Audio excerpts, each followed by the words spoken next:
Imagine riding a bus like everyone else to go to school. But before you know it, a train comes crashing into your bus, ending your life in an instant. The only thing Haruto remembered in his final moments was the promise he made to the love of his life, that he'd stay by her side forever. But when he woke up, he realized his name was no longer Haruto. It was now Ryo, and God had gifted him with secret abilities that made him completely overpowered. As memories of two lives flashed in his mind, Ryo wondered if a fever was causing these hallucinations. But before he could process it, a couple of guys barged in with a giant bag, told him he smelled like an anime convention, and kicked him outside. While picking berries, Ryo kept wondering who this Haruto guy was, but decided it didn't matter. He was Ryo now, and he had a mission. His hot mother was the only thing a useless kid like him had in this world. But when she left to go buy some milk, his uncle showed up at the door, and opening it turned out to be the worst decision of his life. The uncle kicked his weak body aside and claimed that demons masquerading as humans existed in this world, then poisoned him with a paralysis potion. Just as Ryo's mom returned, Lucius, his uncle, completed his twisted plan, killing her right before Ryo's eyes even as she begged for her son's life. Lucius let Ryo live, hoping he'd one day come for revenge, and Ryo swore to erase his uncle's existence from the world. Later, as Ryo put on his clothes after berry hunting, a group of women approached him, calling him a scrawny little ugly boy. Celia, the polite one, asked if he'd seen their friend Flora.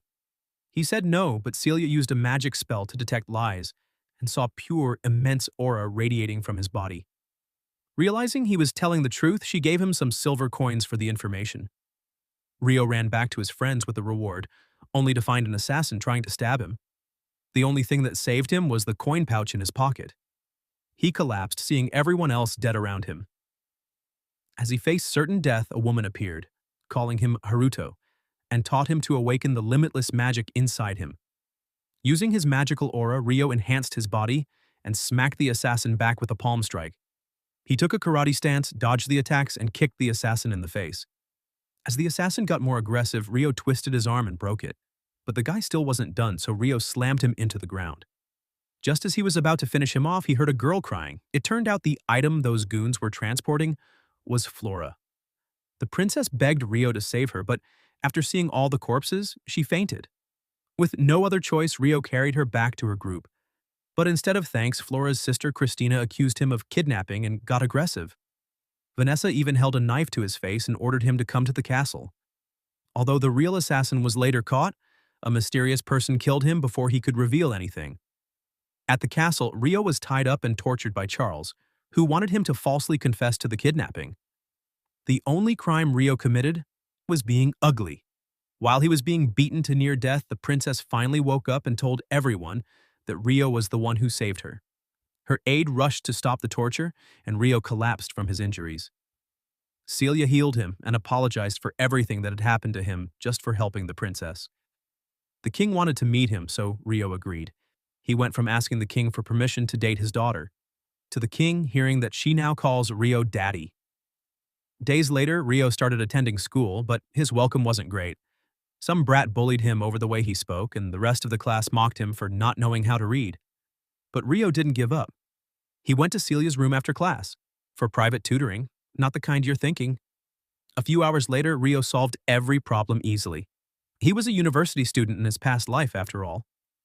Over tea, Celia asked if school was bothering him. He admitted he was being picked on, but shrugged it off, pretending everything was fine. During sword practice, the instructor asked Ryo to spar after seeing his unique form. Ryo's dojo training kicked in, and he managed both offense and defense effortlessly. The instructor was impressed and suggested Ryo consider becoming a knight. But Ryo didn't want that life. As time passed, Ryo learned the language and soon outperformed everyone in class. But he still missed his childhood love, Miharu. Haruto had been separated from her after his parents' divorce and saw her one last time in high school, then never again. His internal conflict deepened. Haruto was gone, and Ryo had to live this new life fully.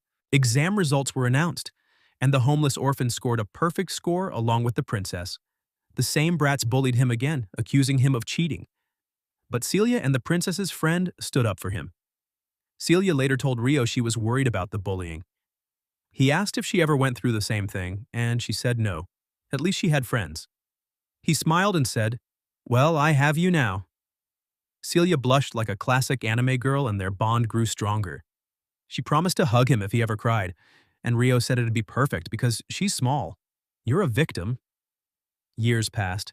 Rio got taller and stronger, and Celia noticed it, teasing him that he'd grown so big, while she remained small in all the important areas. Emotional damage. Over tea, Celia asked what Rio planned to do after graduation. He said he would leave the country. There was no place for him here. This saddened Celia, who'd grown attached to him.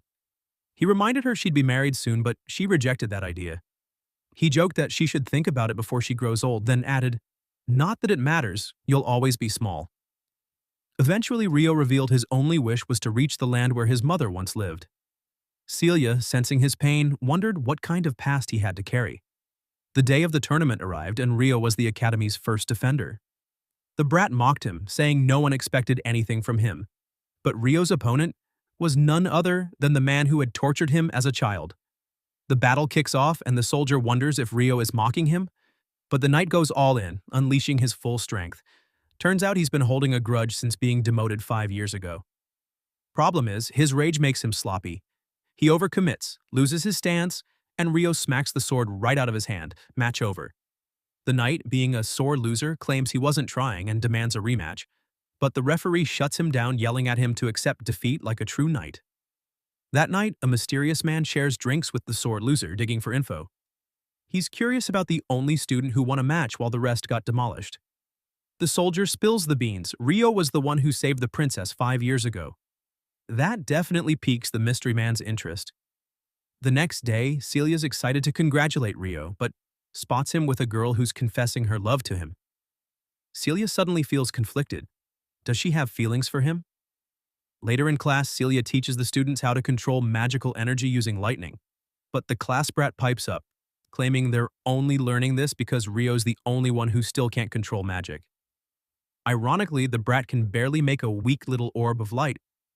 Celia shows how it's really done, conjuring multiple orbs with perfect control. Rio's impressed, and quietly wonders why he can only mimic magic after seeing it, never on his own. After class, one of the jealous brats tells Rio to stop flirting with every girl just because he fluked a win. Celia steps in to defend Rio, but the brat accuses Rio of seducing even her. Celia shuts that down quick, but the brat warns him.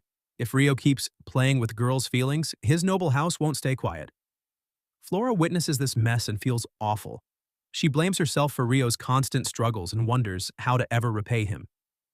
Weeks pass, and the annoying kid reveals their next class assignment.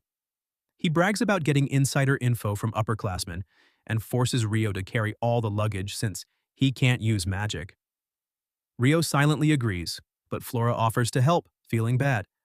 Rio declines like a true gentleman. Suddenly, goblins ambush the group.